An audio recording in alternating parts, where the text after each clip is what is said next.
कहाँ गइसिन् आज देउरानीको चालचुल छैन बिहानदेखि बाहिर गइसक्यो क्या बुढाबुढी हल्ला हल्ला छ त कान्छी ए कान्छी अनि बोल्दैन नि त कस्तो मिठो थियो है कान्छी हजुर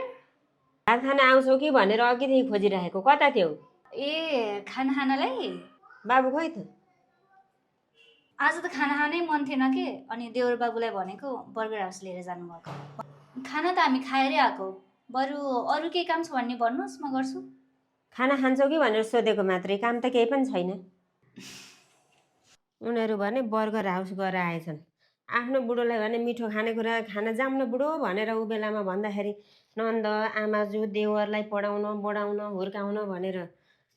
आफ्ना इच्छाहरू मारेर बस्यो अब अहिले ऊ त्यसरी थाहा पाउलान् कि झैँ गरेर खाएर आउँछन् आखिर मलाई एउटा बर्गर कि सर्गर ल्याइदिए भए के जान्थ्यो त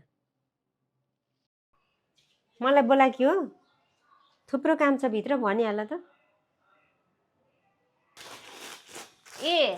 आउनु भयो आउनु नि बस्नु किन छरे पष्ट पारेको यसरी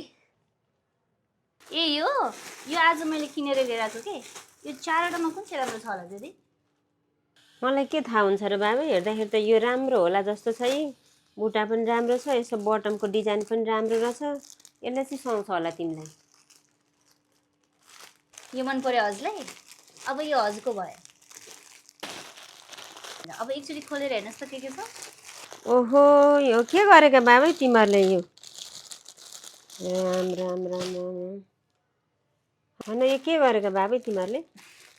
अब हजुरले सानैदेखि आफ्नै इच्छा आकाङ्क्षाहरू कति थियो होला नि सबै चिजले मारेर यिनै नन्दलाई देवरलाई भनेर यतिसम्म गर्नुभयो आफ्नै जन्मदिनले आमाले पनि गर्दैनन् दिदी यतिको त अब हामीले यतिको लायकको कमाउन सक्ने बेला भएपछि यतिको पनि हजुरलाई नगरे त हाम्रो त के अर्थ रहेर यो चिज भन्दा पनि तिमीहरूले मलाई आफ्नै सोच्दै रहेछौ त्यही खुसी लाग्यो मलाई हामी त सधैँ हजुरसँगै छौँ नि